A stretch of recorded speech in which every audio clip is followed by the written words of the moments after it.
자기는 젊으니까 좀 서서 가도 괜찮지? 나는 허리가 아파서 말이야. 설날 시댁으로 내려가는 귀성길. 남편은 짐짓 미안한 표정으로 제 손에 입석표를 쥐어줬습니다. 임신 7개월, 남산만한 배를 안고 차가운 기차 통로 바닥에 저를 남겨둔 채 남편은 혼자 특실칸으로 급하게 사라졌죠. 그런데 잠시 후 특실칸 유리문 너머로 기가 막힌 장면을 목격하고 말았습니다. 허리가 아프다던 남편이 웬 젊은 여자의 무릎을 베고 누워 히히덕거리고 있었으니까요. 그 순간 제 뱃속의 아이가 발을 뻥 찼고 저도 결심했습니다. 이 기차가 시댁에 도착할 때쯤 당신들은 지옥을 보게 될 거라고요. 안녕하세요. 인생의 가장 밑바닥이라 생각했던 순간에 비로소 진짜 나를 찾게 된 30 중반의 안유진입니다. 제 이야기를 하려면 아주 어릴 적 기억부터 꺼내야 할 것 같아요. 사실 저는 어릴 때부터 지독하게 외로운 아이였어요. 가난이라는 녀석은 끈질기게 우리 가족을 괴롭혔고 부모님은 빚을 갚느라 밤낮 없이 일터로 내몰리셨습니다.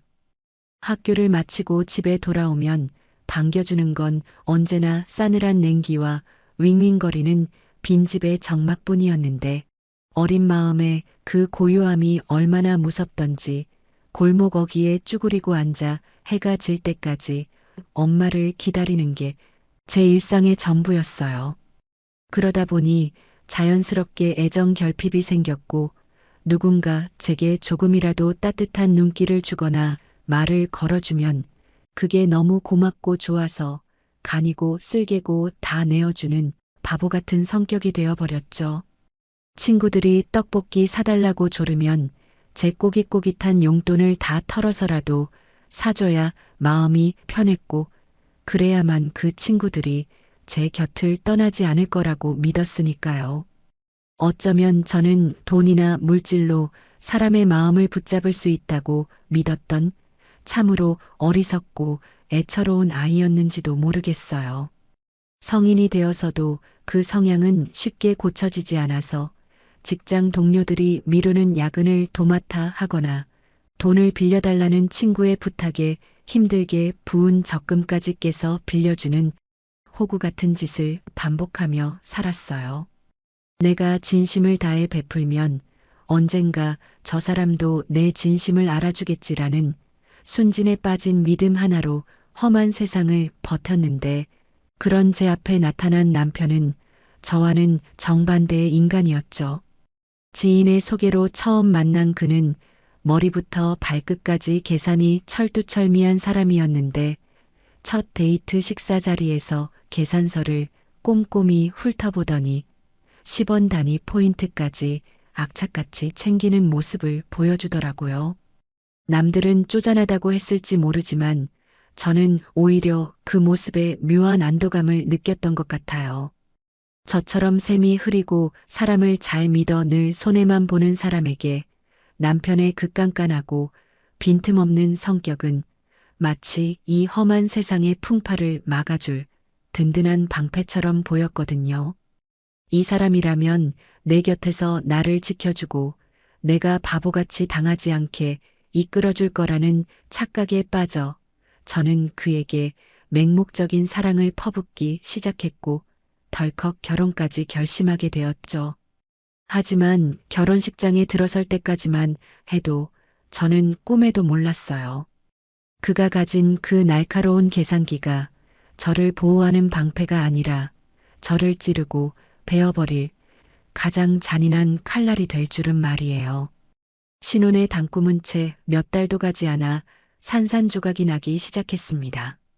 남편의 절약 정신은 검소함이 아니라 병적인 집착과 이기심에 가까웠기 때문이었죠. 남편은 틈만 나면 우리 미래를 위해서 허리띠를 졸라매야 한다는 그럴싸한 핑계를 대며 제 숨통을 조여왔는데 그 방식이 참 교묘하고 치졸해서 혀를 내두를 지경이었어요. 맞벌이 부부니까 생활비를 공평하게 내자고 제안해놓고서는 정작 자신의 월급 명세서나 통장 내역은 절대 보여주는 법이 없었어요. 제가 월급이 얼마인지 물어보려고 하면 그는 정색하며 톡 쏘아붙이곤 했죠. 너는 왜 그렇게 돈을 밝혀? 부부 사이에도 지켜야 할 프라이버시가 있는 거야. 내가 알아서 잘 모으고 있으니까 너는 잔말 말고 생활비나 제때 입금해. 저는 그 말이 몹시 섭섭하면서도 한편으로는 그래. 나보다 경제관념이 뚜렷한 사람이니까 알아서 잘하겠지 하며 스스로를 합리화하고 넘어갔는데 이상하게 생활비는 늘 부족했고 그 부족한 부분은 언제나 제 카드로 메워야 했어요. 마트에서 장을 볼 때도 남편은 카트에 담긴 물건들을 하나하나 검열하며 이건 비싸다, 저건 필요 없다며 핀잔을 주더니 막상 계산할 때가 되면 쏙 빠져버리거나 딴청을 피우곤 했거든요. 계산대 앞에서 지갑을 꺼내려는 신용도 하지 않은 채 남편은 뒷짐을 지고 멀뚱히 서서 저를 바라보며 뻔뻔하게 말했어요. 아, 깜빡했다. 이번 달은 내가 경조사비가 많이 나가서 현금이 하나도 없네. 자기가 먼저 긁어. 어차피 포인트 쌓이고 좋잖아. 그렇게 야금야금 제 통장은 말라가는데 남편은 집에 택배 상자가 하나라도 오는 날이면 불호령을 내리며 저를 세상에서 제일 사치스러운 여자 취급하며 가스라이팅을 해댔어요. 제가 제 돈으로 산 3만 원짜리 싸구려 원피스 한 장에도 눈에 쌍심지를 켜고 달려들어 낭비벽이 심하다며 비난을 퍼부으면서 정작 본인은 친구들과의 술자리에 10만 원이 넘는 돈을 펑펑 쓰고 다녔다는 사실을 나중에야 알게 되었을 때는 정말 피가 거꾸로 솟는 기분이었죠. 더욱 기가 막힌 건 시댁과 친정을 대하는 그의 이중적인 태도였는데 남편은 며느리의 도리를 운운하며 시댁 행사에 제 시간과 노동력을 갈아넣기를 강요했습니다.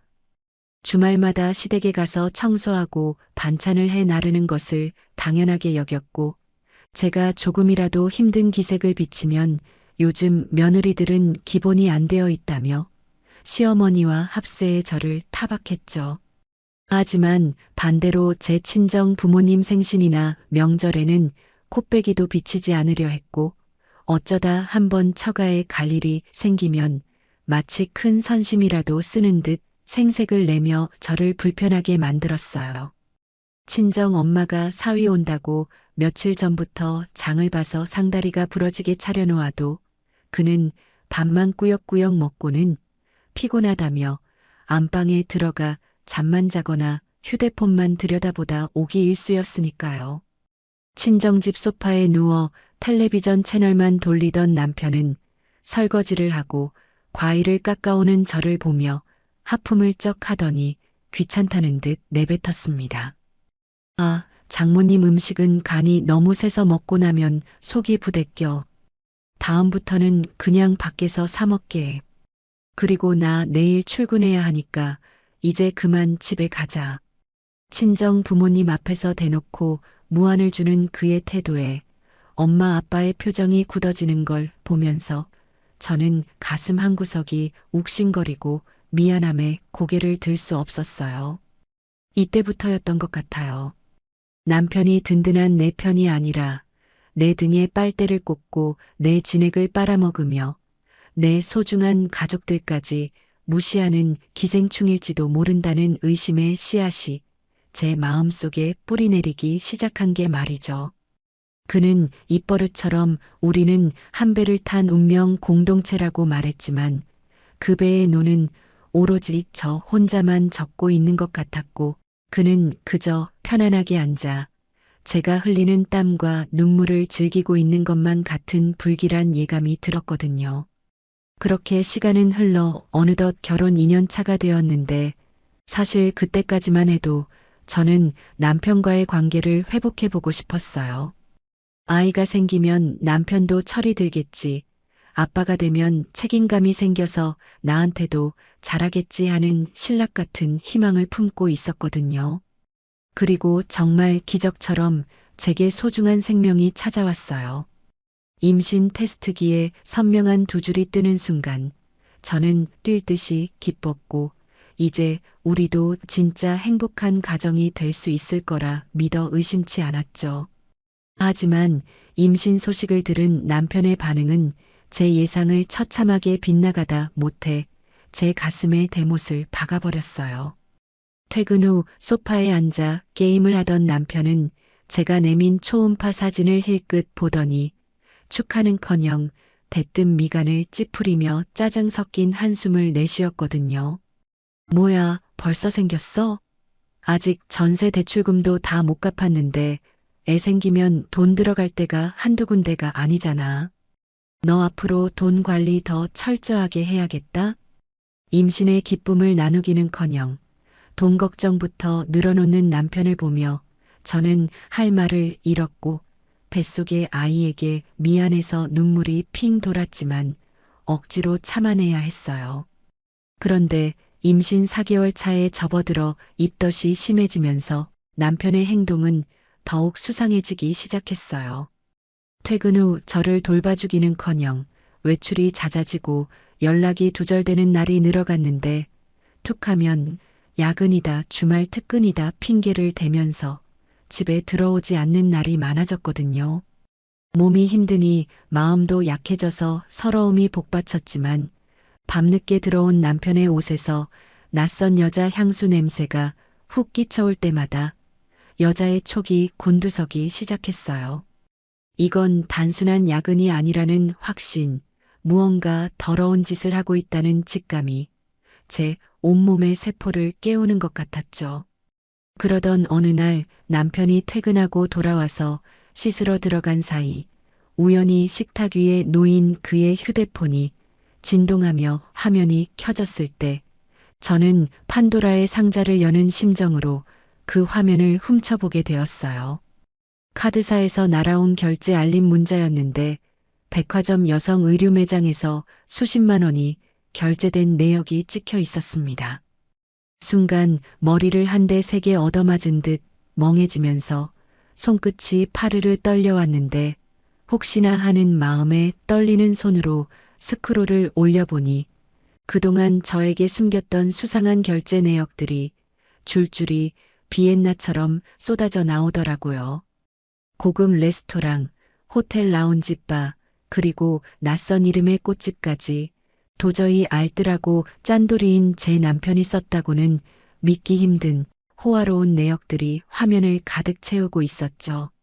심장이 쿵쾅거려 터질 것만 같고 등줄기에는 식은땀이 흘러내리는데 그때 욕실 문이 열리는 소리가 들려왔습니다. 저는 화들짝 놀라 휴대폰을 제자리에 내려놓고는 아무 일도 없었던 척 황급히 부엌으로 도망쳐 물을 마시는 신용을 했어요. 샤워를 마치고 나온 남편은 콧노래까지 흥얼거리며 냉장고 문을 열더니 제 눈을 똑바로 쳐다보지도 않고 물병을 꺼내 마시며 아무렇지 않게 말을 걸어왔어요. 아, 맞다. 나 이번 달에 보너스 안 나온대. 경기가 어려워서 다 삭감됐다고 하더라고.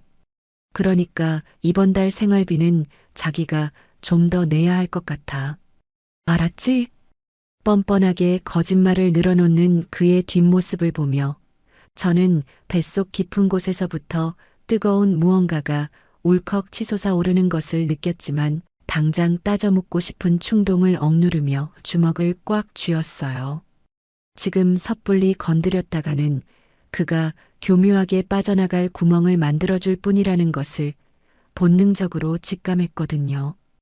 이 남자의 실체를 그리고 그 뒤에 숨겨진 더러운 진실을 낱낱이 파헤치기 위해서는 제가 더 차갑고 냉정해져야만 한다는 생각이 스치면서 저는 떨리는 숨을 고르며 마음속으로 칼을 갈기 시작했어요. 단순히 짠돌이라서가 아니라 무언가 거대하고 끔찍한 비밀을 숨기기 위해 저를 속이고 착취해왔다는 확신이 들자 그동안 사랑이라 믿었던 모든 시간들이 악취나는 쓰레기 더미처럼 느껴져 구역질이 날 것만 같았거든요. 며칠을 뜬 눈으로 밤을 지새우며 고민하다가 저는 더 이상 바보같이 당하고만 있지 않겠다고 결심했어요.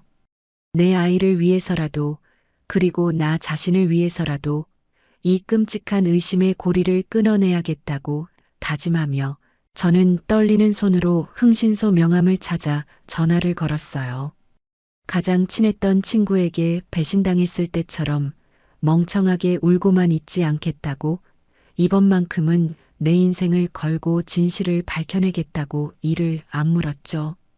흥신소에 의뢰를 맡겨놓고 결과를 기다리는 그 며칠은 제 인생에서 가장 길고 고통스러운 시간이었습니다. 입덧이 어찌나 심한지 물냄새조차 역하게 느껴져서 하루 종일 변기를 붙잡고 씨름해야 했어요.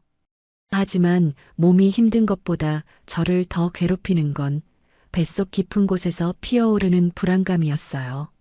남편은 여전히 바쁘다는 핑계로 코빼기도 비치지 않았고, 제가 아파서 끙끙 앓고 있는 와중에도 안부 전화 한 통 없이 밤늦게 들어와서는 옷도 갈아입지 않고 소파에 쓰러져 자버리곤 했거든요. 그럴 때마다 그의 옷깃에서 희미하게 풍기는 달콤하고 낯선 향수 냄새가 제 코끝을 찔러와서 속이 더 뒤집어지는 것 같았습니다. 하지만 심증만 있을 뿐 확실한 물증이 없으니 그저 이불을 뒤집어 쓰고 숨죽여 우는 것 말고는 할 수 있는 게 없었죠. 그러던 어느 날 오후 모르는 번호로 전화가 걸려왔어요. 수화기 너머로 들려오는 중년 남성의 낮고 건조한 목소리에 심장이 덜컥 내려앉는 기분이었죠. 의뢰하신 조사가 끝났으니 서류를 보내주겠다는 그 짧은 통화가 끝나고 퀵서비스로 도착한 누런 서류 봉투를 받아들었는데 그 봉투가 마치 납덩이처럼 무겁게 느껴져서 손이 덜덜 떨리더라고요. 심호흡을 몇 번이나 크게 하고 떨리는 손으로 봉투를 뜯어 내용물을 꺼냈을 때 저는 제 눈을 의심할 수밖에 없었고 그 자리에 석상처럼 굳어버리고 말았어요. 봉투 안에서 쏟아져 나온 수십 장의 사진 속에는 제가 알던 짠돌이 남편은 온데간데없고 세상에서 가장 다정하고 돈 잘 쓰는 로맨티스트가 환하게 웃고 있었거든요. 사진 속 장소는 서울 근교의 고급 레스토랑부터 시작해서 유명한 놀이공원, 그리고 명품관 쇼핑몰까지 다양했는데 그의 옆에는 딱 봐도 풋내가 폴폴 나는 20대 초반의 어린 여자가 찰거머리처럼 팔짱을 끼고 있었어요. 제가 입덧 때문에 먹고 싶은 과일 하나도 비싸다며 들었다 놨다 할 때 남편은 그 어린 여자에게 최고급 스테이크를 썰어주며 와인잔을 부딪히고 있었고, 싼 운동화 한 켤레 사는 것도 아까워하던 사람이 그 여자 손에는 번쩍이는 명품 쇼핑백을 2개, 3개씩 들려주고 있더라고요. 사진을 한 장 한 장 넘길 때마다 피가 거꾸로 솟다 못해 머릿속 혈관이 터질 것만 같았는데 더 충격적인 건 사진 뒤에 첨부된 남편의 금융거래 내역서였어요. 탐정님이 보내준 그 상세한 기록들을 읽어내려가던 저는 그만 다리에 힘이 풀려 바닥에 주저앉고 말았습니다. 남편이 저 몰래 제2금융권에서 거액의 대출을 받았다는 사실이 적나라하게 찍혀 있었어요. 우리 미래를 위해 아껴야 한다며 제 생활비 카드까지 검열하고 100원 한 푼에 벌벌 떨던 그 인간이 뒤로는 대출까지 받아가며 그 어린 상간녀의 오피스텔 보증금을 대주고 있었고 심지어 매달 꼬박꼬박 용돈까지 이체해주고 있었던 거죠. 기가 막혀서 헛웃음이 나오다가 이내 짐승 같은 울음이 터져 나올 뻔했는데 입술을 꽉 깨물어 피 맛을 보며 겨우 정신을 차렸어요. 그동안 생활비가 부족하다며 제 월급을 쥐어짜고 제 카드로 마트장을 보게 하면서 본인은 돈이 없는 척 연기했던 그 모든 순간들이 주마등처럼 스쳐 지나가면서 제가 사랑했던 남편이 사실은 내 피를 빨아먹고 사는 거머리 같은 존재였다는 걸 뼈저리게 깨닫게 되었으니까요. 임신한 아내는 입덧으로 밥도 못 먹고 있는데 밖에서 어린 년이랑 히히덕거리며 내 돈으로 호의호식하고 있었다는 사실에 당장이라도 뒤엎고 싶은 심정뿐이었죠.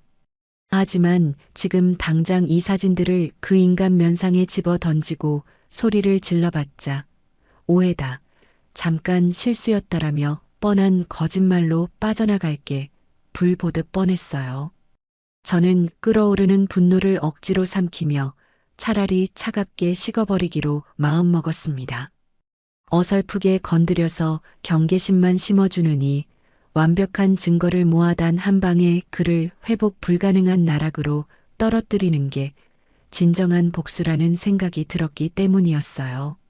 남편이 퇴근하고 돌아오기 전 저는 바닥에 흩어진 사진과 서류들을 황급히 챙겨 안방 깊숙한 곳, 그가 절대 열어보지 않을 저만의 비밀 상자 속에 숨겨두고는 아무 일도 없었던 것처럼 저녁 밥상을 차리기 시작했어요. 남편의 목을 조르는 상상을 하며 당근을 썰었고 펄펄 끓는 찌개를 보며 그 인간의 앞날이 이렇게 지옥불 같기를 저주했죠. 도어락 소리가 들리고 남편이 들어왔을 때 저는 평소보다 더 환하게 웃으며 그를 맞이했어요. 속으로는 구역질이 나서 미칠 것 같았지만 연기자가 된 심정으로 다정한 아내의 가면을 썼습니다. 자기 왔어? 오늘도 많이 힘들었지? 얼른 씻고 와. 맛있는 된장찌개 끓여놨어. 제 말에 남편은 안도하는 눈치로 넥타이를 풀며 들어왔는데 뻔뻔하게도 오늘 회사에서 부장님이 어찌나 괴롭히던지 피곤해 죽겠다며 엄살을 피우는 꼴을 보니 당장이라도 뜨거운 국물을 그 얼굴에 붓고 싶더라고요. 하지만 저는 꾹 참고 그가 씻으러 들어간 틈을 타 다시 한번 그의 가방과 지갑을 뒤져 영수증들을 확보했고 그가 잠든 새벽에는 몰래 그의 휴대폰을 꺼내 상간녀와 주고받은 역겨운 카톡 대화 내용과 사진들을 제 클라우드로 전송하며 차곡차곡 파멸의 데이터를 쌓아갔어요. 남편의 휴대폰 속 세상은 그야말로 가관이었는데 상간녀는 남편이 유부남인 걸 뻔히 알면서도 오빠 나 이번에 신상백 나온 거 알지? 사줄 거지?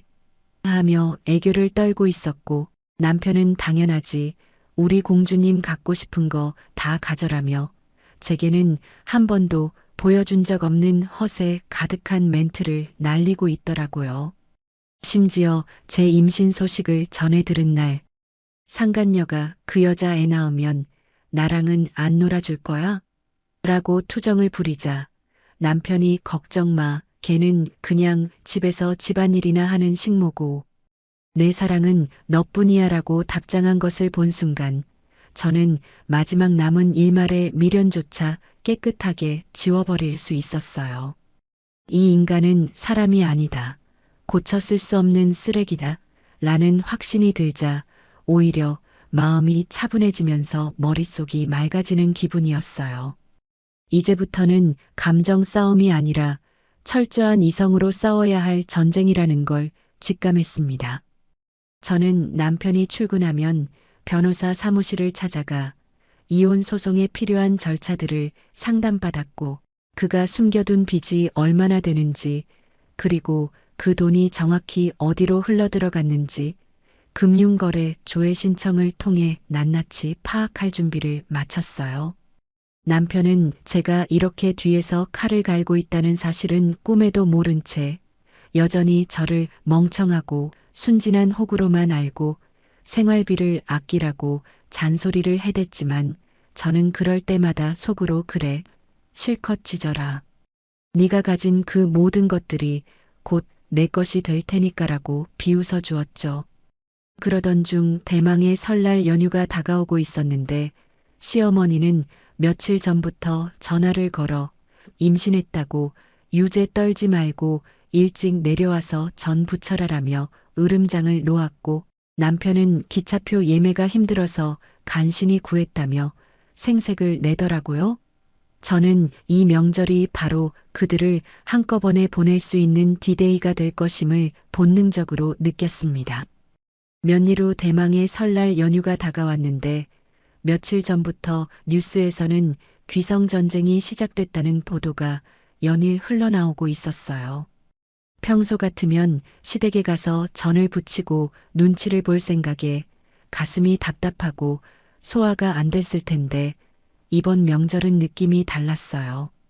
제 손에는 이미 남편을 지옥으로 보낼 확실한 티켓들이 쥐어져 있었고 이번 시댁행은 그저 며느리 노릇을 하러 가는 게 아니라 이 지겨운 연극의 막을 내리러 가는 길이었으니까요. 짐을 챙기는 제 손길에는 망설임이 없었고 오히려 콧노래가 나올 정도로 기분이 묘하게 들떠 있었죠. 남편은 그런 제 속도 모르고 옆에서 계속 깐족거리며 잔소리를 늘어놓더라고요. 여보, 짐 좀 줄여. 기차 타는데 짐 많으면 민폐야. 대충 얼른 가자. 말은 그렇게 하면서도 정작 본인은 머리 손질에만 30분을 넘게 공들이고 새로 산 코트를 입었다 벗었다 하며 패션쇼를 하고 있더라고요. 시골 부모님 댁에 가는데 무슨 맞선이라도 보러 가는 사람처럼 잔뜩 멋을 부린 꼴을 보니 기가 찼지만 저는 모르는 척 당신 오늘따라 되게 멋있네. 지나가던 사람들이 다 반하겠어. 라고 비꼬는 듯 칭찬을 던져주었죠. 남편은 그 말이 칭찬인 줄 알고 입이 귀에 걸려서는 거울을 보며 씩 웃는데 그 꼴값이 어찌나 가관인지 속으로 그래. 그 웃음이 얼마나 가나보자 하며 냉소를 삼켰습니다. 택시를 타고 기차역으로 이동하는 내내 남편은 누군가와 끊임없이 카톡을 주고받으며 킬킬거렸어요. 제가 누구야? 라고 물으면 화들짝 놀라며 아, 김대리. 명절 인사한다고 자꾸 톡이 오네라며 얼버무리더라고요. 휴대폰 화면을 가리는 그의 손놀림이 어찌나 빠른지 그동안 저를 속이기 위해 얼마나 치밀하게 숨겼을까 싶어 혀를 내두를 지경이었죠. 기차역에 도착하자 역사는 그야말로 인산인해였어요. 발 디딜 틈 없이 빽빽한 인파 속에서 사람들은 저마다 선물 꾸러미를 들고 바쁘게 움직이고 있었는데 만삭은 아니지만 제법 불러온 배를 감싸 안고 그 틈을 헤쳐나가는 일은 생각보다 훨씬 버겁고 힘들었어요. 남편은 제 짐을 들어주기는커녕 아, 사람 진짜 많네. 여보, 짐 잘 챙겨. 잃어버리면 다 돈이야라며 저만치 앞서 성큼성큼 걸어가더니 개찰구 앞에 다다라서야 멈춰서서 주머니를 뒤적거리며 표 2장을 꺼내더라고요. 그런데 표를 건네주는 남편의 표정이 묘하게 굳어 있고 눈동자가 이리저리 흔들리는 게 뭔가 꿍꿍이가 있다는 걸 직감적으로 알 수 있었죠. 남편은 제 손에 표 1장을 쥐어주며 짐짓 미안하다는 말투로 말했습니다. 여보, 진짜 미안해. 내가 예매하려고 들어갔을 때는 이미 표가 다 매진이라서 어쩔 수 없이 이렇게 끊었어. 자기는 일단 이거 가지고 먼저 타. 제가 받아든 표를 확인해 보니 입석이라는 2글자가 선명하게 박혀 있었는데 순간 제 눈을 의심했어요. 임신 4개월에 그것도 입덧 때문에 물 한 모금 제대로 못 마시고 배 뭉침까지 있어서 서 있기도 힘든 아내에게 입석표를 내민다는 게 상식적으로 말이 되나 싶어서 고개를 들어 그를 쳐다봤죠. 남편은 제 따가운 시선을 피하며 헛기침을 하더니 자기 손에 들린 또 다른 표를 슬쩍 등 뒤로 감추면서 뻔뻔한 변명을 늘어놓더라고요. 나는 요즘 야근을 너무 많이 해서 허리가 끊어질 것 같아. 도저히 서서 못 가겠더라. 그래서 운 좋게 딱 1장 남은 특실표는 내가 좀 쓸게. 당신은 아직 배도 많이 안 나왔고 젊으니까 좀 서서 가도 괜찮지? 정 힘들면 식당 칸이나 통로 바닥에 앉아서 가면 되잖아. 요즘 사람들 다 그렇게 가더라. 와, 정말 사람이 이렇게까지 바닥일 수 있나 싶어서 말문이 턱 막히더라고요. 자기 자식 품은 아내는 서서 가라 해놓고 본인은 특실에서 편하게 가겠다니 이게 사람 새끼가 할 소리인가 싶었죠. 심지어 그 특실표 제 카드로 결제된 거였습니다. 제 돈으로 자기는 호강하고 저는 고생시키겠다는 그 신보가 너무 괘씸해서 당장이라도 뺨을 올려붙이고 싶었어요. 하지만 저는 화를 내거나 따지지 않고 심호흡을 한번 크게 한 뒤 순순히 고개를 끄덕여줬어요. 지금 이 자리에서 소란을 피워봤자 남편은 유난 떤다. 임신이 벼슬이냐. 이기적이다라며 저를 몰아세울게 뻔했고 주변 사람들의 시선도 끌고 싶지 않았거든요. 무엇보다 저는 이미 그가 꾸미고 있는 이 더러운 연극의 결말을 그리고 그 뒤에 숨겨진 추악한 진실을 알고 있었기에 여기서 감정을 소모할 필요가 없다고 판단했어요. 저는 최대한 불쌍하고 순종적인 아내의 표정을 지으며 알겠어. 당신 요즘 야근하느라 고생 많았잖아. 허리 아프니까 편하게 가야지. 나는 괜찮아. 걱정하지 말라며 짐짓 그를 위로해주는 척 대답하고는 무거운 짐 가방을 챙겨 들고 힘없이 발길을 돌렸어요. 남편은 제가 군말 없이 물러나자 안도했는지 얼굴에 화색이 돌면서 그래. 역시 우리 와이프가 최고네. 도착해서 보자. 내가 역 앞에 서 있을게라는 영혼 없는 인사를 던지고는 뒤도 돌아보지 않고 특실 칸 쪽으로 헐레벌떡 뛰어갔죠. 저는 기차에 올라 통로 구석에 짐 가방을 깔고 위태롭게 서 있었어요. 기차가 출발 신호를 알리며 덜컹거리는 순간 갑자기 배가 뭉치면서 식은 땀이 쭉 흐르더라고요. 조심해야 하는데 사람들 틈에 끼어 이리 치이고 저리 치이다 보니 도저히 서 있을 수가 없었습니다. 아, 진짜 안 되겠다. 잠깐이라도 앉아가게 해달라고 부탁해 볼까? 자존심이고 뭐고 당장 쓰러질 것만 같아서 저는 남편이 있는 특실 칸으로 발걸음을 옮겼어요. 남편이 앉아있는 자리에 가서 나 배가 너무 아파서 그러는데 30분만이라도 좀 앉아가게 해주면 안 돼? 라고 사정이라도 해볼 생각이었죠. 무거운 몸을 이끌고 비틀거리며 객실 사이 연결 통로를 지나 특실 문 앞까지 갔는데 투명한 유리문 너머로 보이는 풍경은 제가 서 있던 지옥 같은 통로와는 딴판이더라고요. 조용하고 쾌적한 공기, 널찍한 좌석, 그리고 그 중간쯤에 앉아 있는 남편의 뒷모습이 눈에 들어왔어요.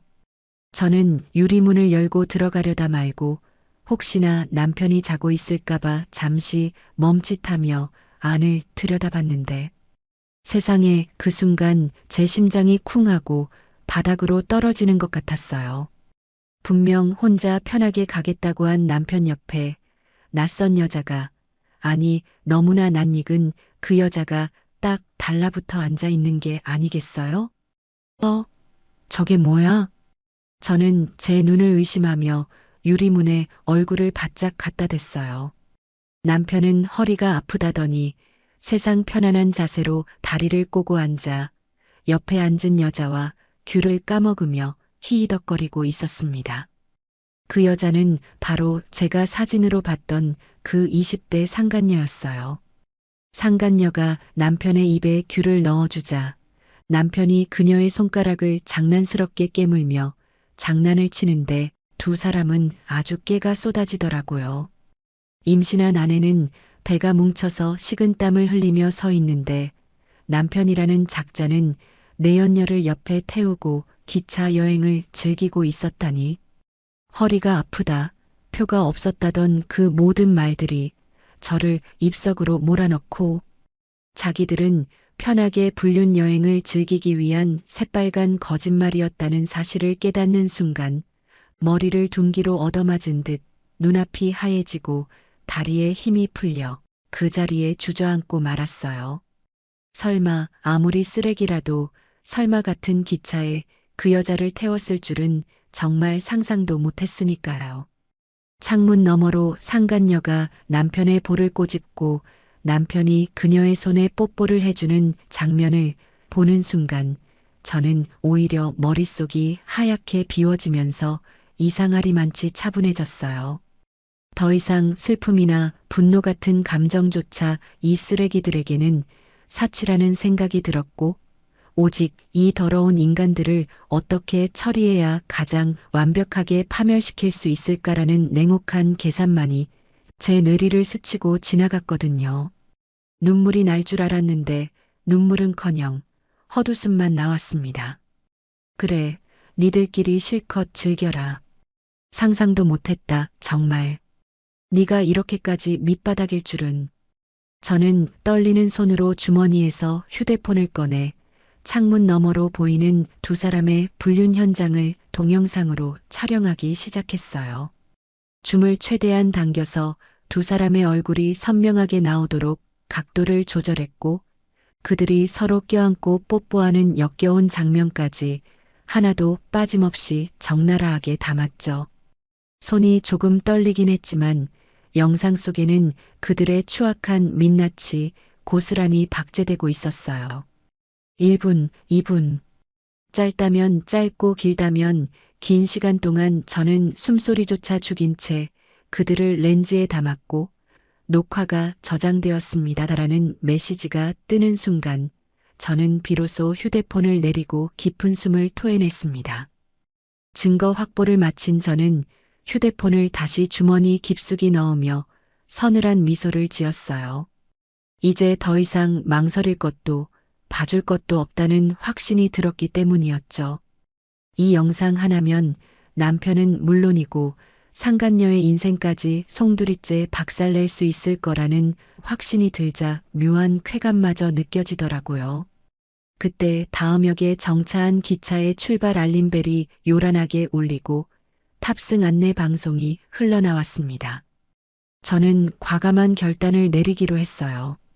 이 지옥 같은 기차에 저 역겨운 인간들과 한 공간에 갇혀서 몇 시간을 가느니 차라리 여기서 모든 걸 끝내버리는 게 낫겠다는 생각이 들었거든요.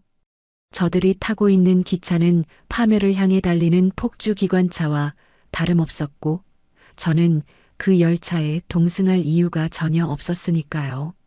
저는 들고 있던 무거운 짐 가방을 고쳐 메고 기차 문으로 얼른 뛰어내렸습니다. 남편은 제가 짐들 사이에 껴서 혹은 화장실 앞 차가운 바닥에 쭈그리고 앉아 입석으로 가고 있을 거라고 철석같이 믿고 있겠죠. 도착해서 저를 보면 고생했어. 사람 많지? 하며 가증스러운 위로를 건넬 생각이나 하고 있을 테고요.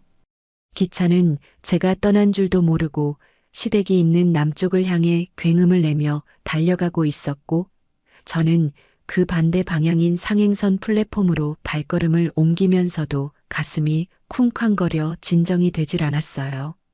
하지만 이건 두려움 때문이 아니었어요. 드디어 이 지겨운 연극을 끝낼 수 있다는 해방감, 그리고 곧 닥쳐올 저들의 파멸을 상상하며 느끼는 짜릿한 전율 때문이었죠. 저는 매표소로 가서 가장 빠른 서울행 KTX 특실표를 끊었어요. 남편이 그 여자랑 희희낙낙하며 타고 가는 그 특실, 저도 제 돈 내고 당당하게 타고 갈 자격이 충분하니까요. 아니, 오히려 그동안 그 인간 뒷바라지하느라 고생한 저에게 주는 작은 보상이라고 생각하니 표값이 하나도 아깝지 않더라고요. 넓고 쾌적한 좌석에 몸을 묻고 창밖을 바라보는데 그제야 긴장이 풀리면서 온몸에 힘이 쭉 빠졌습니다.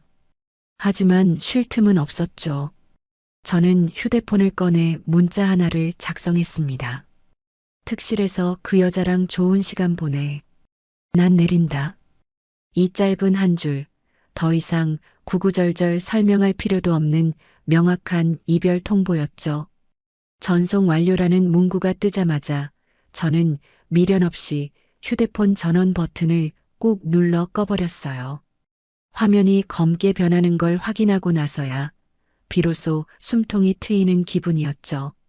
이제부터 남편이 제게 전화를 걸어도 문자를 보내도 아무런 응답을 받을 수 없을 테니까요. 그 답답함과 불안함이 그를 옥죄어올 생각을 하니 입가에 서늘한 미소가 번지더군요. 아마 남편은 상간녀랑 낄낄거리고 노느라 제 문자가 온 줄도 모르고 있겠죠. 도착해서 휴대폰을 확인하는 순간 그 잘난 얼굴이 어떻게 일그러질지 상상만 해도 10년 묵은 채증이 내려가는 것 같았습니다. 기차가 서울을 향해 달리는 동안 저는 창밖으로 빠르게 스쳐 지나가는 풍경들을 바라보며 그동안 모아둔 불륜증거 사진들과 남편의 대출 기록, 그리고 방금 기차 안에서 찍은 동영상까지 머릿속으로 차분하게 정리했어요. 변호사님, 이제 때가 된 것 같아요. 본격적으로 소송 준비해 주세요. 저 쓰레기들 사회에서 매장당할 수 있게 아주 철저하게 밟아주세요. 마음속으로 변호사님께 보낼 메시지를 다듬으며 저는 서울역에 도착하자마자 곧장 택시를 잡아 타고 친정으로 향했습니다. 가는 내내 차창 밖 풍경이 눈에 들어오지 않을 정도로 머릿속이 복잡했어요.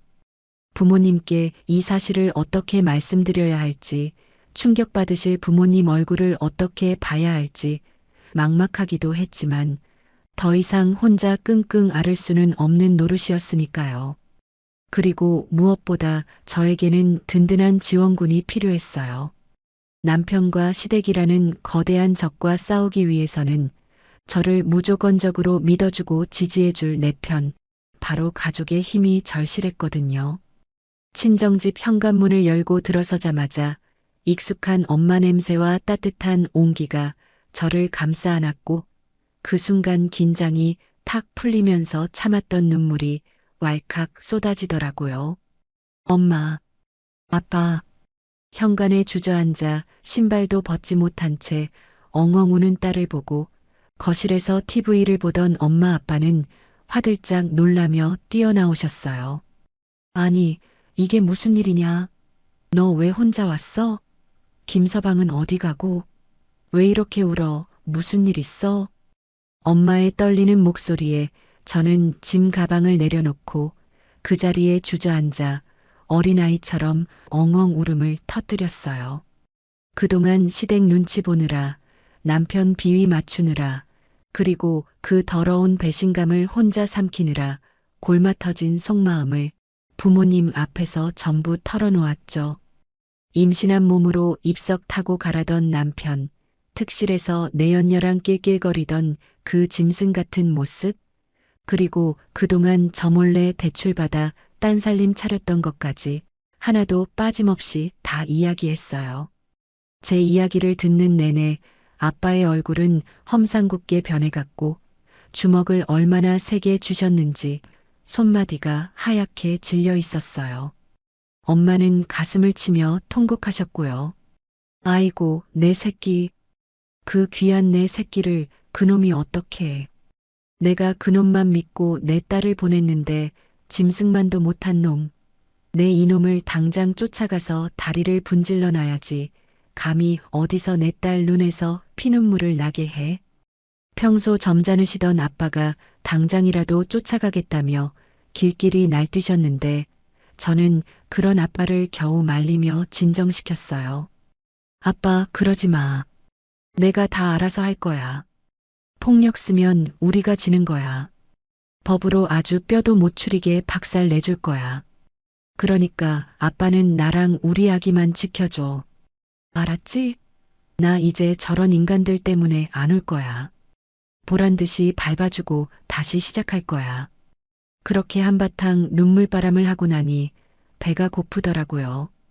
엄마가 끓여준 따뜻한 미역국을 한 그릇 비우고 나니 뱃속의 아이도 안정을 찾았는지 꼬물거리는 게 느껴졌어요.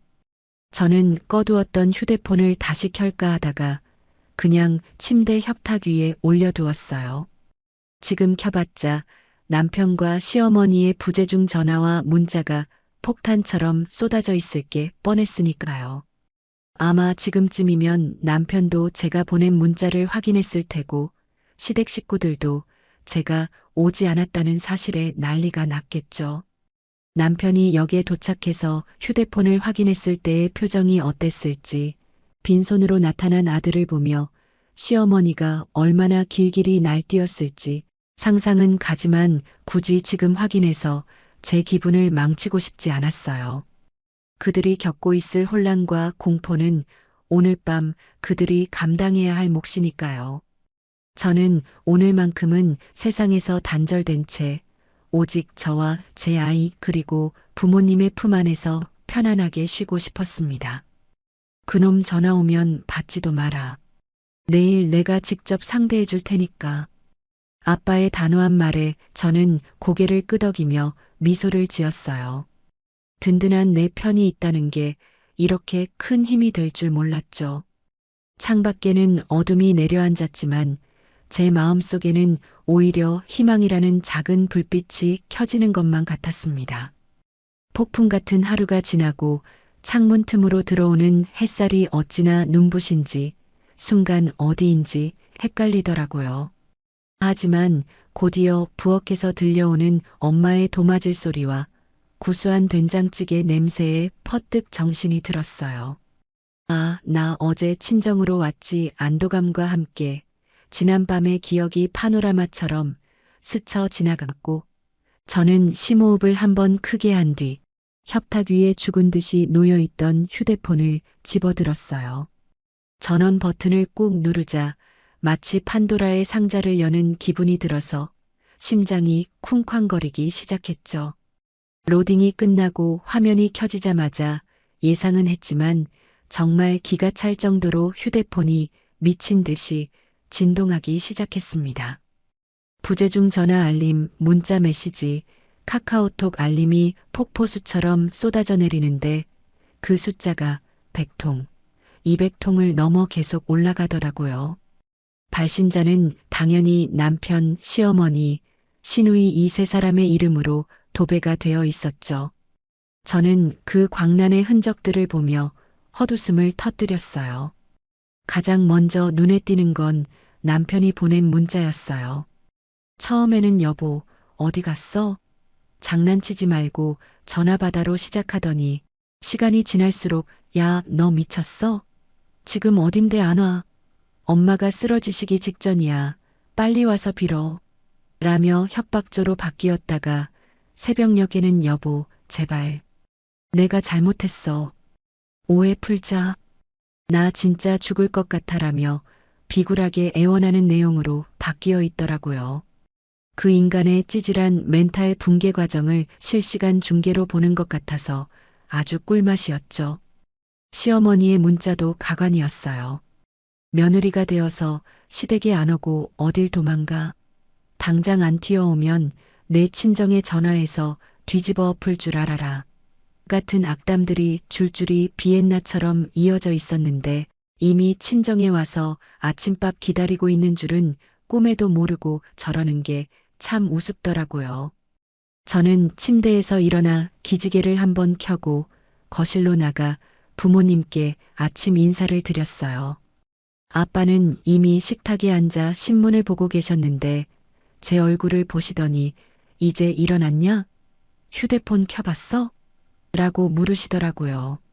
제가 고개를 끄덕이자 아빠는 내가 전화해주리 라고 하셨지만 저는 고개를 저으며 웃어 보였어요. 아니야, 아빠. 내가 직접 할게. 내 입으로 끝을 내야 속이 시원할 것 같아. 엄마가 차려주신 따뜻한 밥을 한술 뜨려는데 마침 기다렸다는 듯이 휴대폰이 다시 요란하게 울리기 시작했어요. 액정에 뜬 이름은 시어머니. 저는 숟가락을 내려놓고 심호흡을 한 뒤 스피커폰 버튼을 누르고 전화를 받았어요. 여보세요? 제 목소리가 들리자마자 수화기 너머로 시어머니의 날카로운 비명소리가 고막을 찢을 듯이 들려왔습니다. 아, 너 지금 어디야? 제정신이니? 명절에 시댁 안 오고 어딜 쏘다녀. 네가 그러고도 김씨 집안 며느리야? 당장 튀어오지 못해. 예전 같았으면 죄송해요. 어머니 하며 벌벌 떨었겠지만 이제는 그 목소리가 그저 짖는 개 소리처럼 들리더라고요.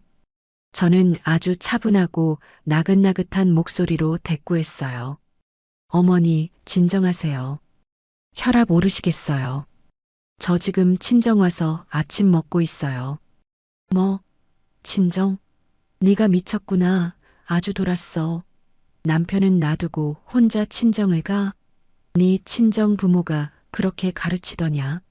시어머니가 친정 부모님을 들먹이자 옆에서 듣고 계시던 아빠의 눈썹이 꿈틀거렸지만 제가 손짓으로 제지했어요. 어머니, 자랑스러운 아드님이 옆에 예쁜 아가씨도 데리고 갔을 텐데 왜 저를 찾으세요? 순간 수화기 너머로 정적이 흘렀어요. 시어머니의 숨소리가 거칠어지더니 당황한 기색이 역력한 목소리가 들려왔죠. 너 그게 무슨 소리냐? 아가씨라니? 너 뭐 잘못 먹었니? 어머, 남편이 말 안 했나 봐요?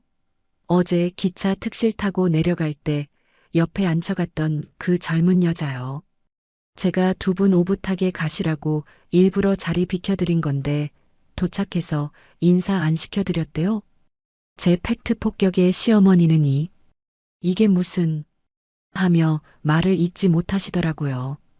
아마 아들이 낯선 여자랑 내려서 횡설수설했던 게 이제야 퍼즐이 맞춰지는 기분이셨겠죠. 어머니, 아들 간수나 잘하세요. 며느리한테 입석표 끊어주고 자기는 내연녀랑 특실 타고 희희낙낙하는 놈. 더 이상 제 남편 아니에요. 저 이혼할 거니까 앞으로 저한테 전화하지 마시고 아드님 변호사 선임이나 도와주세요. 저는 할 말을 다 쏟아내고 전화를 끊어버렸어요. 통쾌함에 손이 떨릴 지경이었죠. 옆에서 듣고 계시던 엄마는 잘했다. 내 새끼. 속이 다 시원하다. 하며 박수를 치셨고 아빠도 흐뭇한 미소를 지으셨어요. 하지만 이건 시작에 불과했어요. 몇 분 뒤 이번에는 남편에게서 전화가 걸려왔거든요. 저는 일부러 신호음이 끊기기 직전까지 기다렸다가 여유롭게 전화를 받았어요. 여보, 제발 전화 좀 끊지 마. 나 진짜 죽을 것 같아. 전화를 받자마자 남편의 울먹거리는 목소리가 들려오는데 어찌나 애처로운 척을 하는지 연기 대상 감이더라고요. 왜 죽을 것 같아? 사랑하는 여자랑 특실 타고 여행도 가고 좋았잖아. 어제 보니까 아주 입이 귀에 걸렸던데?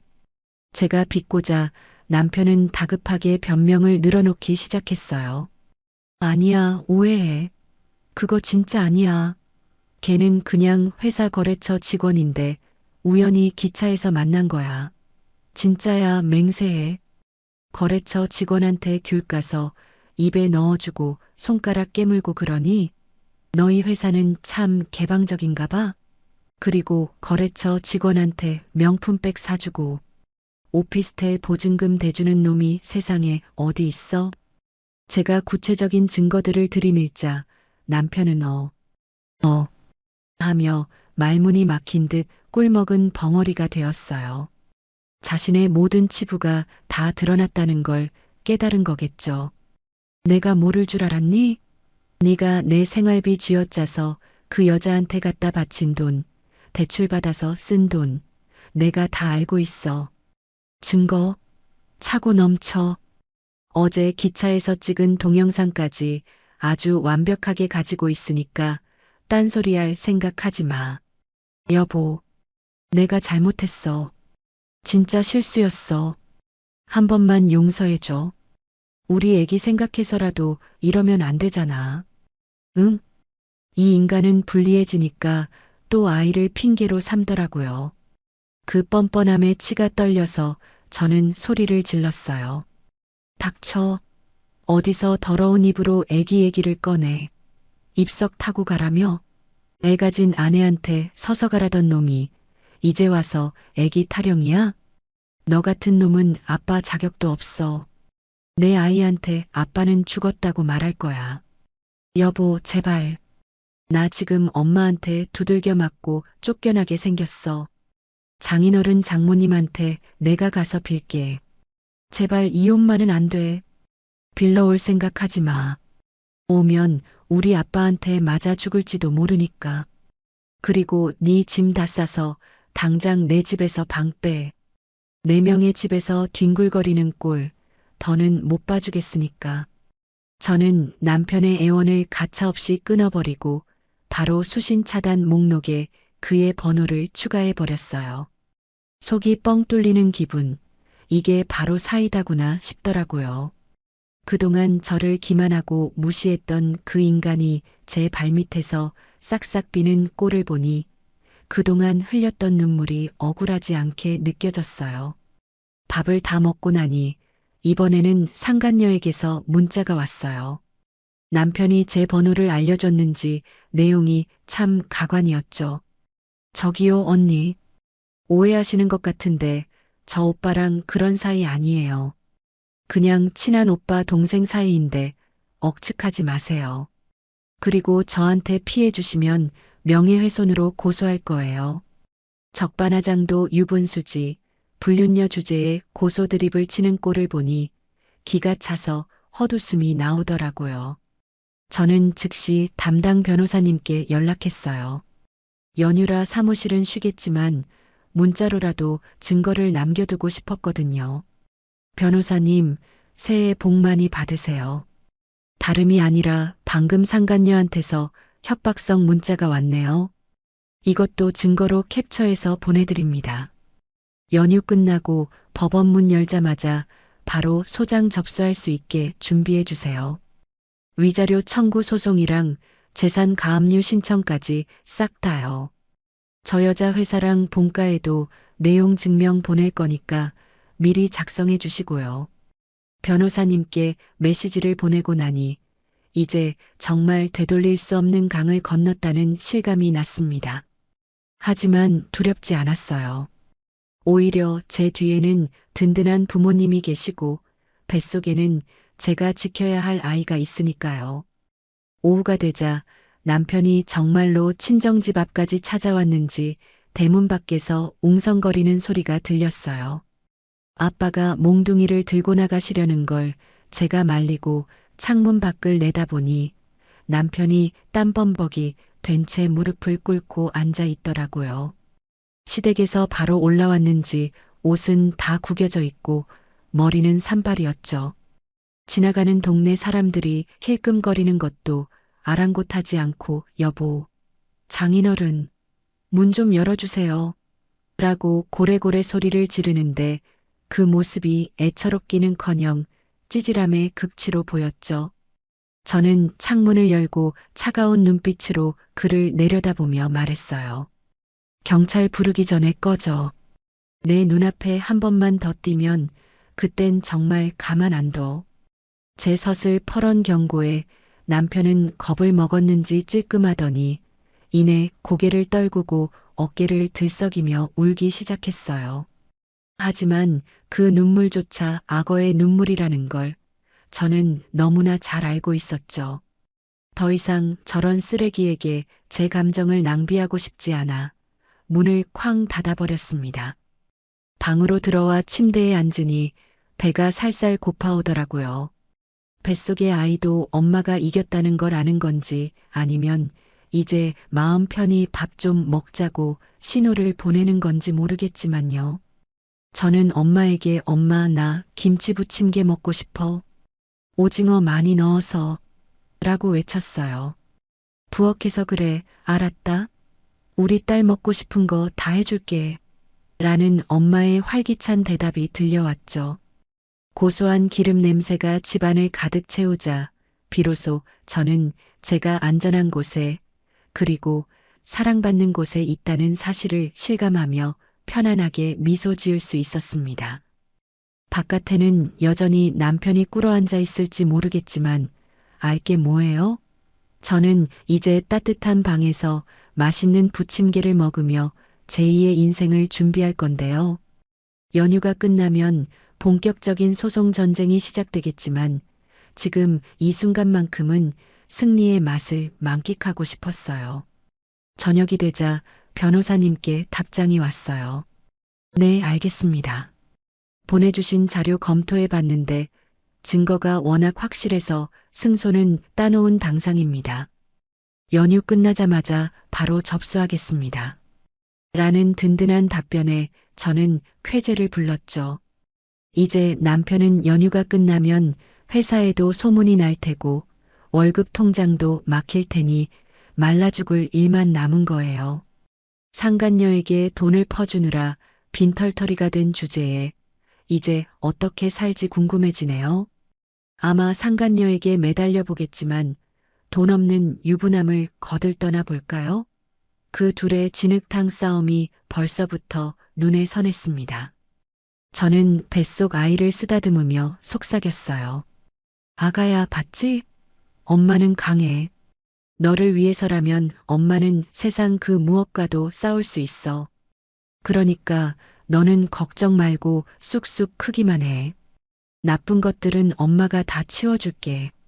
연휴가 끝나고 일상으로 돌아온 세상은 평온해 보였지만 제 인생에는 본격적인 태풍이 몰아치기 시작했습니다. 소장이 접수되자마자 가장 먼저 반응을 보인 건 역시나 시어머니였어요.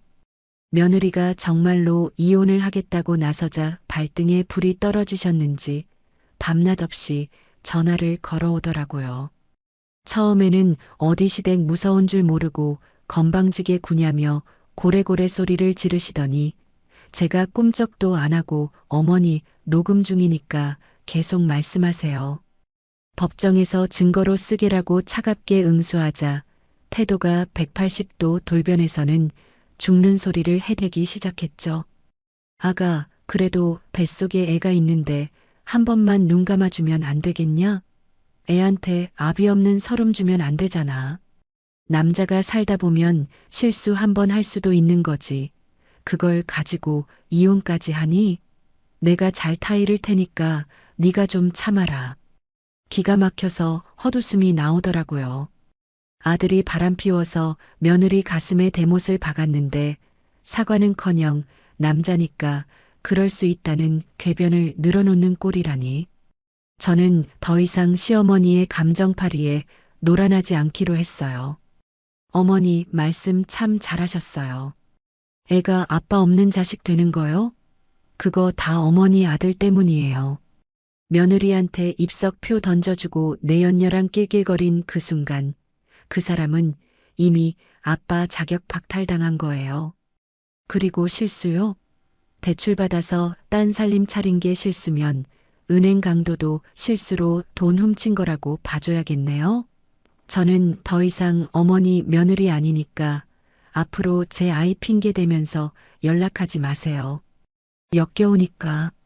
저는 전화를 뚝 끊어버리고 바로 차단 목록에 넣어버렸어요. 속이 다 시원하더라고요. 며칠 뒤 드디어 상간녀의 직장과 본가로 내용 증명과 소장이 날아갔다는 소식이 들려왔습니다. 변호사님 말씀으로는 회사에서 난리가 났다고 하더군요. 유부남이랑 바람난 것도 모자라 남의 가정 파탄 낸 사실이 팩트로 박혀서 날아갔으니 징계위원회가 열리고 동료들 사이에서 손가락질 받는 건 시간 문제였겠죠. 본가 부모님도 딸이 상간녀 소송을 당했다는 사실에 뒤로 넘어가셨다고 하고요. 인과응보죠. 남의 눈에 눈물 나게 했으면 본인 눈에는 피눈물이 나야 공평한 거 아니겠어요? 저는 차가운 미소를 지으며 법정 싸움을 준비했어요. 그런데 이 와중에도 전 남편이라는 작자는 정신을 못 차리고 끝까지 추악한 본성을 드러내더라고요. 소송이 진행되자 변호사를 선임해서 답변서를 보내왔는데 내용이 아주 가관이었어요. 재산 분할 50대 50을 요구합니다. 결혼 생활 동안 생활비를 아끼며 재산 형성에 기여한 바가 큽니다. 와, 진짜 사람이 어디까지 바닥을 칠 수 있는지 실험하는 건가 싶더라고요. 제 월급 쥐어짜고 생활비 아끼라고 닥달했던 게 결국은 상간녀한테 퍼주고 자기 목 챙기기 위해서였다는 걸 뻔히 아는데 법정에서 기여도를 운운하다니요. 저는 분노보다는 오히려 연민이 느껴질 지경이었어요. 그래, 끝까지 한번 해보자. 네가 가진 그 껍데기뿐인 자존심까지 탈탈 털어줄 테니까. 법정에 서는 날 저는 만삭의 몸을 이끌고 당당하게 출석했어요. 판사님 앞에서 남편 측 변호사는 피고가 생활비를 절약하며 성실하게 살았다며 말도 안 되는 변론을 늘어놓았지만 저는 준비해둔 결정적인 증거들을 하나씩 꺼내 들었어요. 존경하는 재판장님, 여기 피고의 금융거래 내역을 봐주십시오. 생활비를 아껴서 저축을 했다고 주장하지만 실상은 제2금융권에서 고금리 대출을 받아 상간녀의 오피스텔 보증금과 명품 가방 구입비로 탕진했습니다. 이게 가정을 위한 절약입니까? 아니면 가정을 파탄내기 위한 횡령입니까? 제가 들이민 카드 내역서와 대출 기록, 그리고 상간녀와 주고받은 메시지 내용들이 스크린에 띄워지자 법정 안은 술렁이기 시작했어요. 판사님의 표정도 점점 싸늘하게 굳어가더라고요. 남편은 고개를 푹 숙인 채 아무 말도 하지 못하고 부들부들 떨고 있었죠. 저는 쐐기를 받기 위해 마지막으로 기차역 CCTV 영상 캡처본과 제가 찍은 동영상을 제출했어요. 임신한 아내를 입석으로 쫓아내고 내연녀와 특시를 즐기던 이 사람에게 재산 분할이라뇨. 오히려 제가 정신적 피해 보상을 받아야 마땅합니다. 제 아이가 태어나서 아빠라는 사람의 실체를 알게 된다면 그 상처는 평생 씻을 수 없을 겁니다. 제 호소에 방청석에서도 혀를 차는 소리가 들려왔고 판사님은 남편을 매섭게 노려보셨어요. 결과는 볼 것도 없이 저의 완벽한 승리였죠. 법원은 남편을 혼인 파탄에 주된 책임이 있는 유책 배우자로 인정했고 재산 분할은커녕 위자료까지 최대 금액으로 지급하라고 판결했어요. 전 남편은 빈털터리가 된 것도 모자라 막대한 빚더미에 앉게 된 셈이었죠. 법원 입구에서 마주친 전 남편은 초라한 행색으로 저를 붙잡으려 했어요. 여보, 아니, 저기, 내가 진짜 잘못했어. 나 이제 돈도 없고 갈 데도 없어. 한 번만 봐줘. 저는 그를 벌레 보듯 내려다보며 차갑게 쏘아붙였어요. 비키세요. 당신이랑 엮이는 거 이제 1초도 끔찍하니까. 그리고 양육비 밀리면 바로 신상 공개하고 월급 압류 들어갈 거니까 딴 생각 말고 빚이나 갚으면서 사세요. 그렇게 쓰레기들을 제 인생에서 완전히 분리수거해버리고 나니 정말 살 것 같더라고요. 상간녀 소식도 들려왔는데 전 남편이 소송 패소하고 빚쟁이가 됐다는 소문이 돌자마자 귀신같이 그를 버리고 잠적했다고 하네요. 사랑이니 뭐니 떠들더니 결국 돈 떨어지니까 바로 도망가는 그 얄팍한 인성의 헛웃음만 나왔죠. 둘이서 천년만년 사랑할 줄 알았더니 꼴 좋다 싶었습니다. 전 남편은 이제 빚쟁이들에게 쫓기고 회사에서도 잘릴 위기에 처해서 폐인처럼 지낸다는 소문을 끝으로 제 기억 속에서 그를 완전히 지워버렸어요. 그리고 몇 주 뒤 드디어 제 인생에 가장 큰 축복이 찾아왔어요. 친정 부모님의 극진한 보살핌 속에서 건강한 아들을 출산했거든요. 분만실에서 갓 태어난 아이의 우렁찬 울음소리를 듣는 순간 그동안 참았던 눈물이 하염없이 쏟아졌어요. 기쁨의 눈물, 안도의 눈물, 그리고 지난날의 아픔을 씻어내는 정화의 눈물이었죠.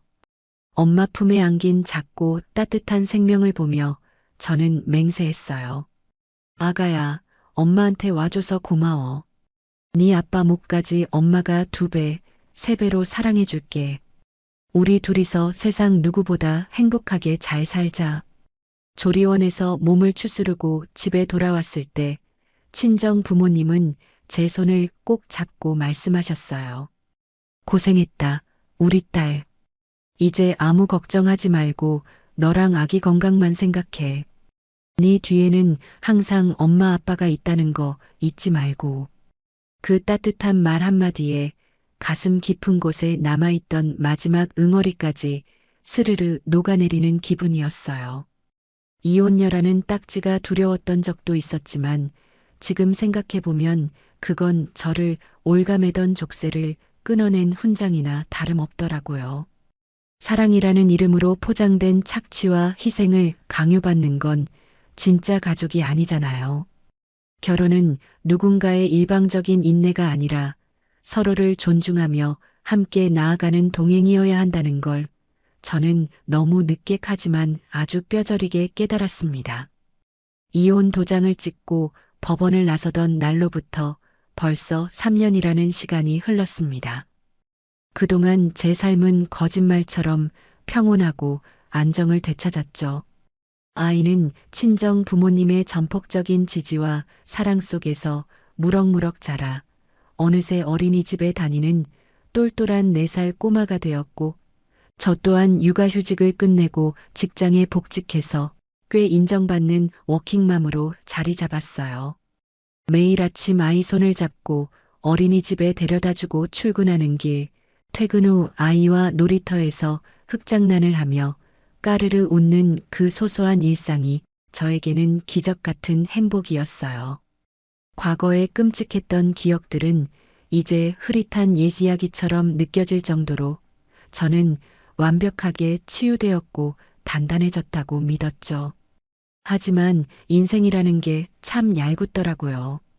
잔잔한 호수에 돌을 던지듯 제 평화로운 일상을 뒤흔드는 불청객은 예고도 없이 불쑥 찾아왔으니까요. 어느 늦가을 오후였어요. 회사에서 중요한 프로젝트를 마치고 평소보다 조금 일찍 퇴근해서 아이를 데리러 어린이집으로 갔는데 정문 앞에 웬 노숙자 행색을 한 남자가 서성거리고 있더라고요. 떡진 머리에 다해진 점퍼, 그리고 술 냄새를 풀풀 풍기며 지나가는 학부모들에게 시비를 거는 듯한 모습에 눈살이 찌푸려졌죠. 어머, 저런 사람이 왜 여기 있어?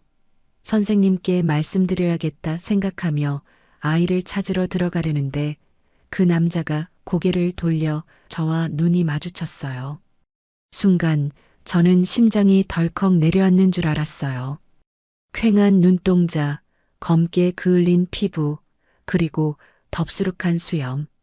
3년 전 법원 앞에서 저에게 매달리던 전 남편이라고는 도저히 믿기지 않을 만큼 망가진 몰골이었습니다. 하지만 그 비열하고 탐욕스러운 눈빛만은 여전했죠. 그가 저를 알아보고 비릿한 웃음을 지으며 다가오는데 본능적으로 아이를 보호해야겠다는 생각에 몸이 굳어버리더라고요. 이게 누구야? 우리 마누라 얼굴 좋아졌네? 아주 귀티가 잘잘 흐르는데? 비아냥거리는 말투와 함께 그가 제 앞을 막아서는데 역겨운 술 냄새가 코를 찔렀어요.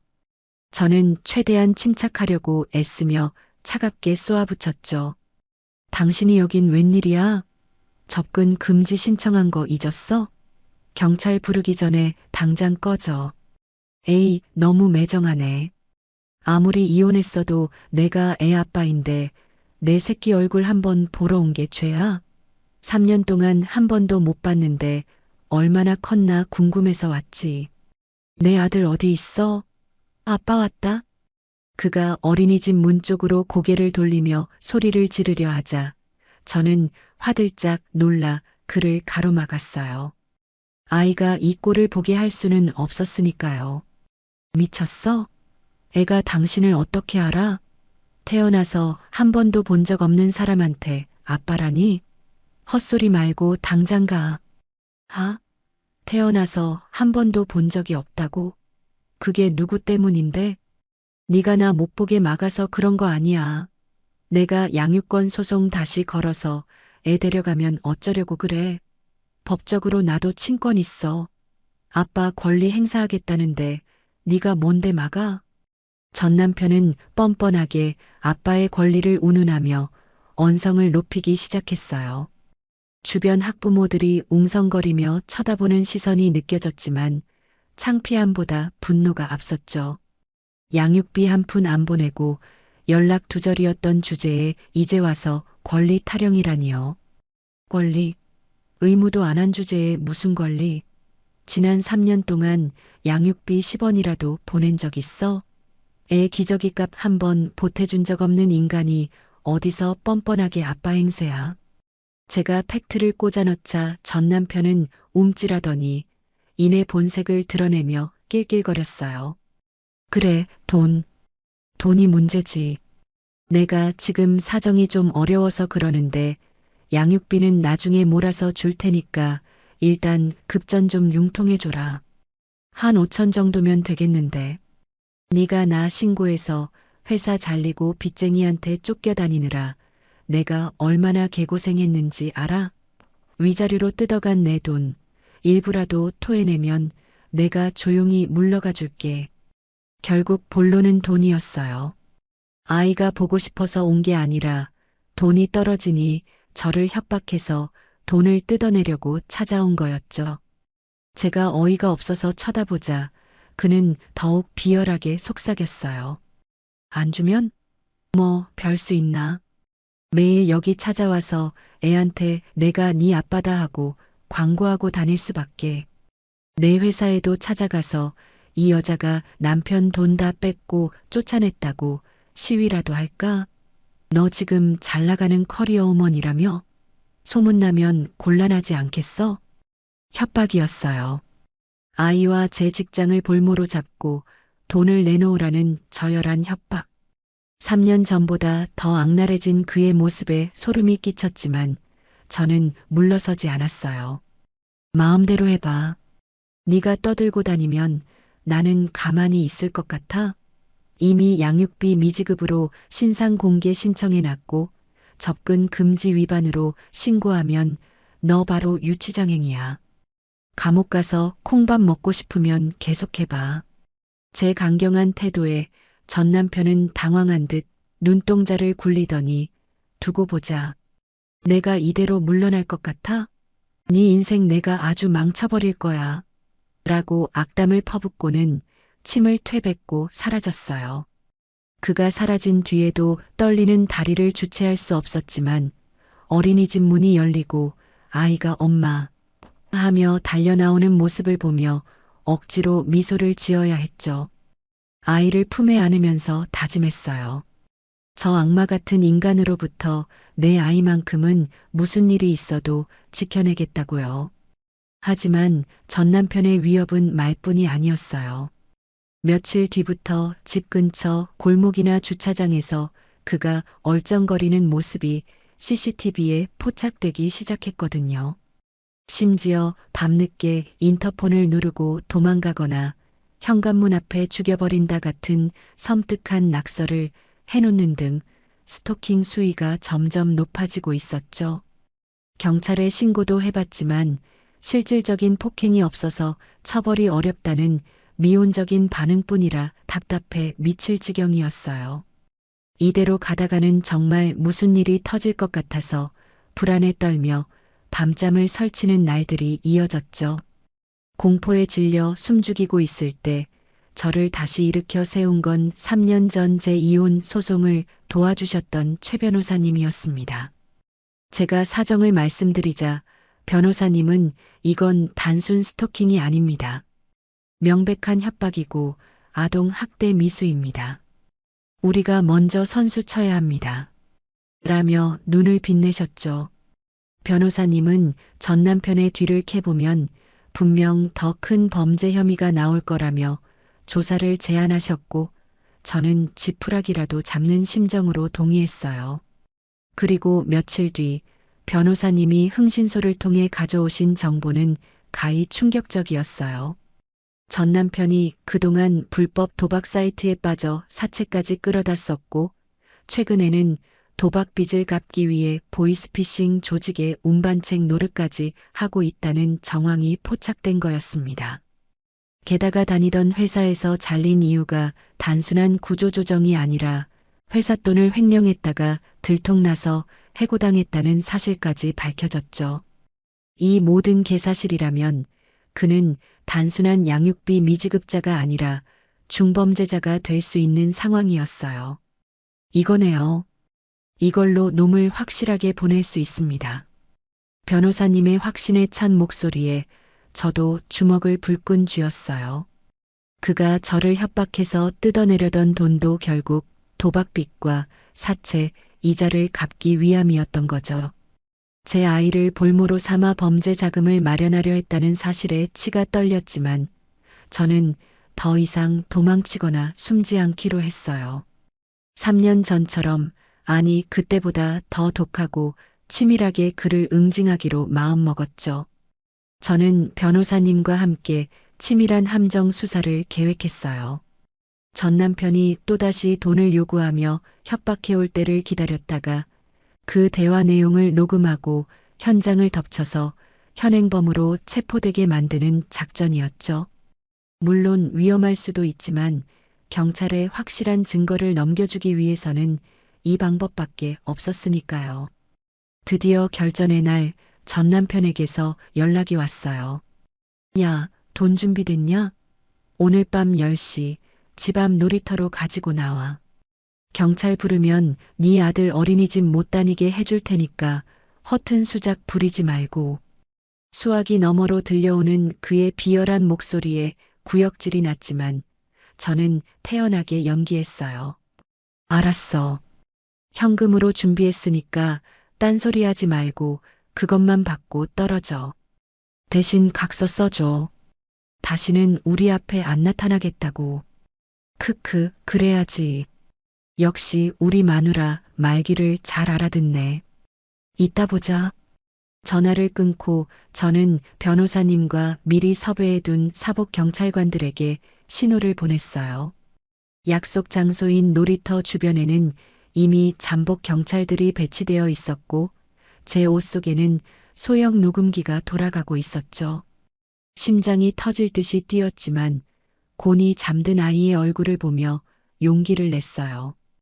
엄마가 오늘 저 나쁜 아저씨 다시는 못 오게 아주 멀리 보내버릴게. 밤 10시 어두컴컴한 놀이터 벤치에 전 남편이 앉아 담배를 피우고 있었어요. 제가 돈 봉투를 들고 다가가자 그는 탐욕스러운 눈빛으로 봉투를 낚아채며 낄낄거렸죠. 진작 이럴 것이지. 5천 맞지? 세어본다. 각서부터 써. 그리고 약속 지켜. 다시는 내 아들 건드리지 마. 아, 알았어. 쓴다 써. 까탈스럽기는. 근데 이거 가지고 되겠어? 내가 빚이 좀 많아서 말이야. 다음 달에 또 보자고. 돈을 받자마자 약속을 뒤집고 또다시 협박을 시작하는 그의 육성이 고스란히 녹음기에 담기고 있었어요. 너 약속이랑 다르잖아. 이거면 끝이라며. 약속? 범죄자한테 약속이 어디 있어? 너 돈 많은 거 아니까 앞으로 내 현금 인출기 노릇 좀 해라. 안 그러면 네 아들 납치해서 팔아버리는 수가 있어. 지금 납치라고 했어? 그래. 못할 것 같아? 돈 내놓으라고. 그가 제 멱살을 잡고 위협을 가하는 결정적인 순간 저는 비명을 지르며 신호를 보냈어요. 도와주세요. 순간 풀숲과 미끄럼틀 뒤에 숨어있던 형사들이 경찰이다. 꼼짝 마. 라고 외치며 그를 덮쳤어요. 전 남편은 당황해서 도망치려 했지만 이미 포위망은 좁혀진 상태였죠. 격렬한 몸싸움 끝에 그가 바닥에 제압당하고 손목에 수갑이 채워지는 모습을 보며 저는 안도의 한숨을 내쉬었어요. 당신을 공갈 협박, 아동 학대 미수, 그리고 보이스피싱 가담 혐의로 체포합니다. 형사의 미란다 원칙 고지 소리가 밤하늘에 울려 퍼졌어요. 전 남편은 바닥에 얼굴이 처박힌 채 이거나. 이거 함정이야. 저 여자가 꾸민 짓이라고. 라며 발악했지만 소용없었죠. 저는 그에게 다가가 차갑게 내려다보며 마지막 한마디를 던졌어요. 함정? 아니, 이건 네가 판 무덤이야. 평생 감옥에서 썩어라. 내 아이 이름 입에도 올리지 말고. 경찰차에 실려가는 그의 뒷모습을 보며 3년 전보다 더 큰 후련함을 느꼈어요. 이번에는 단순히 이혼으로 끝나는 게 아니라 사회에서 영원히 격리시킬 수 있다는 확신이 들었으니까요. 변호사님이 다가와 수고하셨습니다. 녹음 파일이랑 정황 증거가 완벽해서 실형은 피할 수 없을 겁니다. 횡령건까지 합치면 형량이 꽤 나올 거예요. 라고 말씀해 주셨어요. 이제 정말 끝났다는 생각에 다리에 힘이 풀렸지만 저를 기다리고 있을 아이와 부모님을 생각하며 다시 힘을 냈죠. 위기는 기회라고 했던가요? 저는 이번 사건을 계기로 더욱 강해졌고 제 가족을 지킬 수 있는 힘이 저에게 있다는 걸 확인했어요. 다시는 그 누구도 제 행복을 위협하지 못하게 할 거예요. 저는 엄마니까요. 집 현관문을 열자 거실에서 뜬 눈으로 저를 기다리시던 부모님이 달려와 저를 안아주셨어요. 고생했다, 우리 딸. 무서웠지? 이제 다 끝난 거야. 엄마의 따뜻한 품에 안겨 참았던 눈물을 흘렸지만 그건 슬픔의 눈물이 아닌 승리의 눈물이었어요. 방에 들어가 새근새근 자고 있는 아이의 볼에 입을 맞추며 속삭였어요. 아가, 이제 무서운 아저씨는 없어. 엄마가 다 쫓아냈어. 좋은 꿈 꾸렴. 그날 밤 요란한 사이렌 소리와 함께 전 남편이 경찰차에 실려가고 난 뒤 제 인생을 짓누르던 거대한 먹구름이 비로소 걷히기 시작했어요. 경찰 조사 결과 그 인간의 죄목은 정말 화려하더라고요. 저에 대한 공갈 협박과 스토킹은 물론이고 불법 도박, 사채업자들과 얽힌 사기, 그리고 보이스피싱 조직 가담까지 파면 팔수록 고구마 줄기처럼 줄줄이 엮여 나오는데 담당 형사님도 혀를 내두를 지경이었죠. 그는 조사 과정에서 저에게 모든 책임을 떠넘기려고 발악을 했지만 제가 목숨 걸고 녹음한 파일과 변호사님이 확보한 증거들 앞에서는 그저 추악한 범죄자의 비명일 뿐이었습니다. 구치소에 수감된 지 일주일쯤 지났을까요? 변호사님을 통해 전 남편이 보낸 편지 한 통이 전달되었어요. 봉투에는 떨리는 글씨로 반성문이라고 적혀 있었는데 변호사님 말씀으로는 감형을 받기 위해 판사님께 제출할 탄원서가 필요해서 저한테 편지를 쓴 거라고 하더라고요. 읽어보시겠어요? 내용은 뭐? 뻔합니다. 잘못했다. 다시는 안 그러겠다. 아이 보고 싶다. 이런 내용이죠. 변호사님이 씁쓸한 표정으로 봉투를 건네주셨지만 저는 그 편지를 손에 쥐자마자 피식 웃음이 나왔어요. 예전에 저였다면 혹시나 하는 마음에 혹은 마지막 연민 때문에라도 그 봉투를 뜯어봤을지도 모르죠. 하지만 저는 더 이상 감정에 휘둘리는 바보 같은 여자가 아니잖아요. 저는 봉투를 뜯지도 않은 채 사무실 구석에 있는 파쇄기 앞으로 걸어갔어요. 지잉하는 기계음과 함께 그가 밤새 머리를 굴려 썼을 거짓된 반성문이 하얀 종이 가루가 되어 쏟아져 내리는데 그 장면이 어찌나 통쾌하고 아름답던지 마치 제 인생의 새로운 시작을 알리는 꽃가루처럼 보이더라고요. 반성은 감옥벽 보고 혼자 해. 내 인생에 네가 들어올 자리는 단 한 줄의 글씨만큼도 없으니까. 재판은 일사천리로 진행되었어요.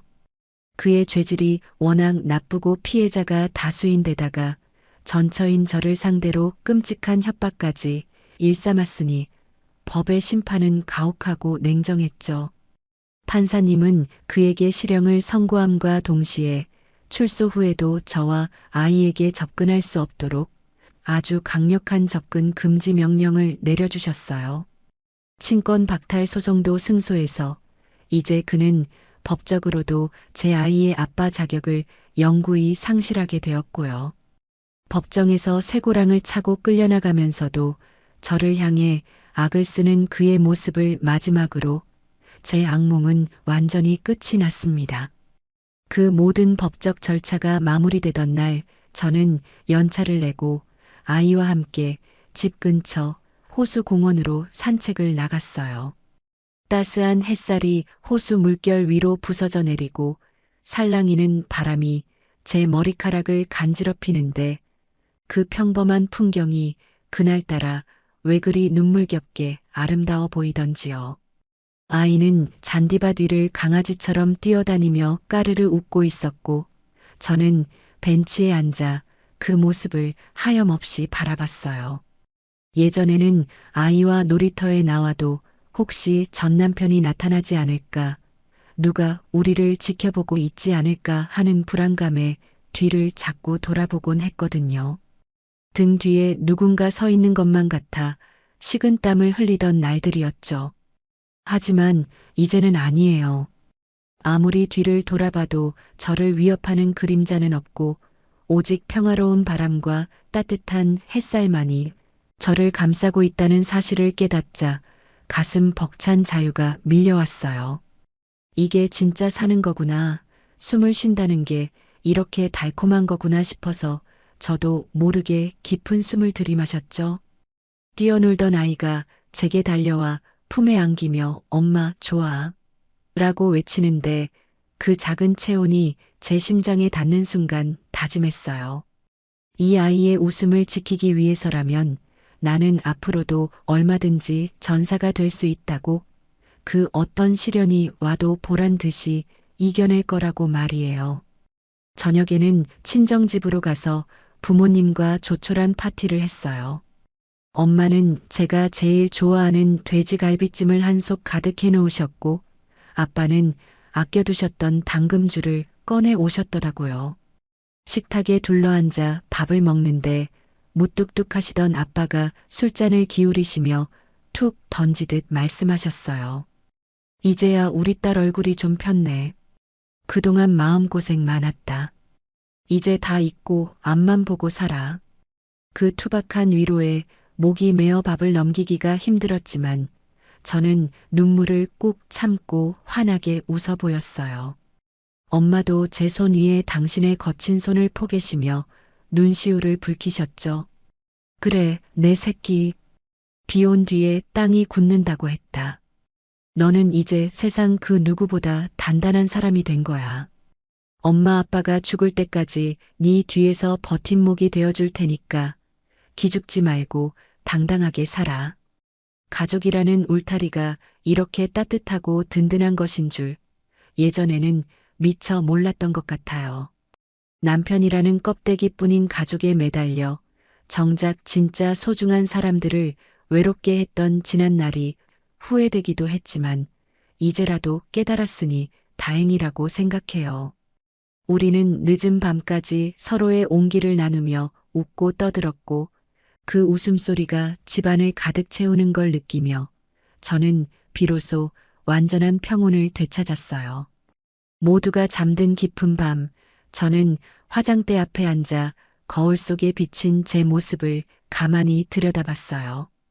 거울 속에는 3년 전 남편의 눈치를 보며 주눅 들어 있던, 사랑받지 못해 안달복달하던 그 초라한 여자는 더 이상 없었어요.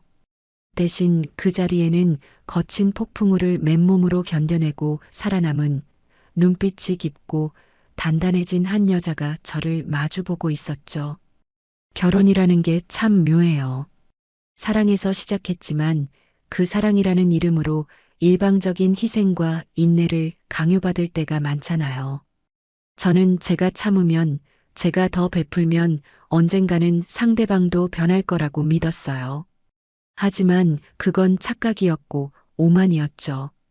진짜 가족은 누군가의 희생을 양분 삼아 유지되는 게 아니라 서로의 부족함을 채워주고 함께 걸어가는 동행이어야 한다는 걸 저는 너무나 비싼 수업료를 치르고 나서야 배웠어요.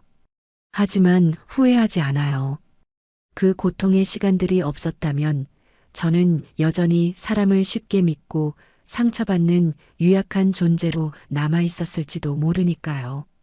쓰레기 같았던 전 남편과 상간녀, 그리고 이기적인 시댁 식구들은 제 인생에서 도려내야 할 암덩어리였지만 역설적이게도 그들을 잘라내는 수술을 통해 저는 더 건강하고 강인한 새 살을 얻게 된 셈이었죠. 저는 거울 속의 저에게 조용히 말을 건넸어요. 수고했어. 정말 잘 버텼어. 너는 이제 누구의 아내도 며느리도 아니야. 너는 세상에서 가장 강한 엄마이자 그 자체로 빛나는 35살의 멋진 여자야. 여러분, 혹시 지금 너무 힘들고 어두운 터널을 지나고 계신가요? 출구가 보이지 않아 막막하고 두려우신가요? 하지만 절대 포기하지 마세요. 저처럼 바보 같고 유약했던 사람도 이렇게 씩씩하게 이겨내고 웃고 있잖아요. 터널의 끝은 반드시 있고 그 밖에는 상상보다 훨씬 더 찬란한 햇살이 여러분을 기다리고 있을 거예요. 스스로를 믿으세요. 그리고 자신을 가장 아끼고 사랑해 주세요. 내 인생의 주인공은 그 누구도 아닌 바로 나 자신이니까요. 지금까지 제 긴 이야기 들어주셔서 감사합니다. 여러분, 유진님의 이야기 어떠셨나요? 사랑이라는 이름으로 참고 견디기만 했던 시간들. 하지만 결국 나를 지키고 일어서는 용기가 얼마나 중요한지 깨닫게 해준 사연이었네요. 사연자님이 겪으신 배신과 상처는 감히 짐작조차 할 수 없을 만큼 깊었겠지만 그 모든 시련을 이겨내고 당당하게 홀로 서기에 성공하신 모습에 저도 모르게 박수가 터져나왔습니다. 가족은 희생으로 유지되는 게 아니라 서로의 부족함을 채워주고 함께 걸어가는 동행이어야 한다는 유진님의 마지막 말씀이 가슴에 깊이 박히네요. 지금 이 순간에도 어딘가에서 홀로 힘겨운 싸움을 하고 계실 분들에게 오늘 사연이 작은 위로와 희망이 되었기를 바랍니다. 유진님, 그리고 씩씩하게 자랄 아이의 앞날에 꽃길만 가득하기를 진심으로 응원하겠습니다.